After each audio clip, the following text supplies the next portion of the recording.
Gwilym a Robin, diolch yn galon am ddod draw I gadw cwmni I fi heno. Chi wedi bod yn brysur yn dyfen ystod yr wythnos yma, perfformio ddoe yn y bar gwyrdd y Siaraffi.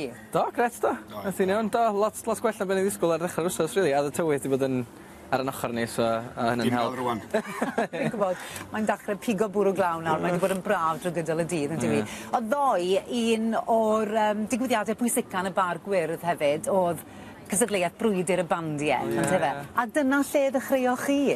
Ie, wel, nath ni gychwyn ta 9 mlynedd yn ôl. Ie, 9 mlynedd yn ôl. Ie, brwydyr y bandiau 2008, dwi'n meddwl di. Ac ie, oedden ni brwydyr y bandiau 2008. Ac mae'n gret, mae'n hwb gret I fandiau sydd jyst yn cychwyn allan, lle. Ac oedd y talent ar y llwyfan yn eithwyr. Ysbrydoledig. Cysadleuaeth agos iawn, da.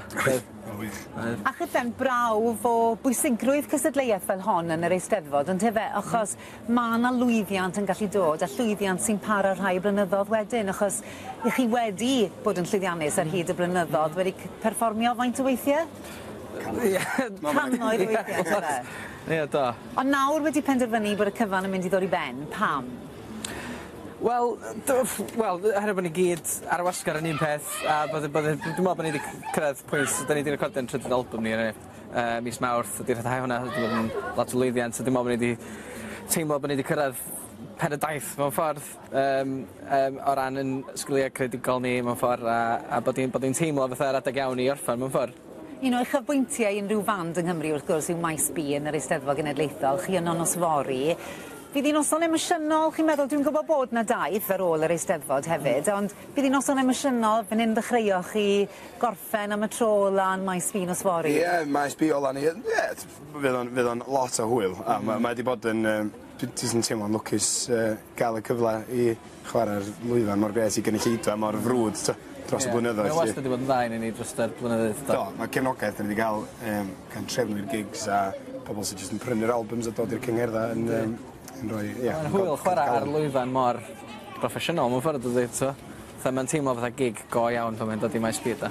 Ond yn ymwyddion da yw fel Sonia si, dyw'r daith ddim yn dod I ben eto, mis Hydref I chi'n gorffen go iawn, ond tefe. Lle mae pobl yn gallu'ch gweld chi rhwng nawr a hynny? Da ni'n ngwyl Crug Mawr yn Aberteifi, da ni'n ngwyl Gopr Amlwch, da ni hefyd yn lawr yn Clwb Ifor Bach yn Gaerdydd, da ni'n sy'n gigio eitha amal cyn dod I ben. Ie, da ni'n cael un gig ola yn y de, ac un gig ola yn y gogledd, so mae gen I un ar y cyntaf Hydref yn Clwb Ifor Bach. Ac 40 ar 10 o Hydref yn Neuadd y Farchnad. Fel mae'r stickers sydd o gwmpas y Steddfod yn dweud. Ond wrth gwrs, nid yma'r olaf fyddwn ni'n clywed ohonoch chi chwaith, achos Gwilym ni'n gyfarwydd o dy glywed I erbyn hyn yn canu tipyn yn unigol, ond ni. A Robin, wyt ti hefyd yn cynhyrchu tipyn o gerddoriaeth. Beth yw'r nod ar ôl bandanau ti?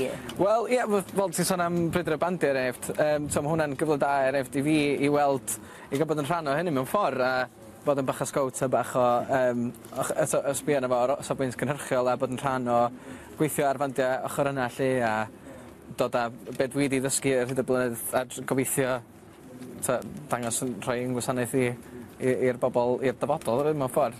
Wel, pob hwyl I chi Nosfori. Diolch yn fawr iawn. Mae'n siŵr bydd eich chi'n orlawn fel ma Maes B. Siŵr fydd e. Wel, mwynhewch yn os yn hwnna, ty beth. Diolch yn fawr iawn I chi. Diolch yn fawr.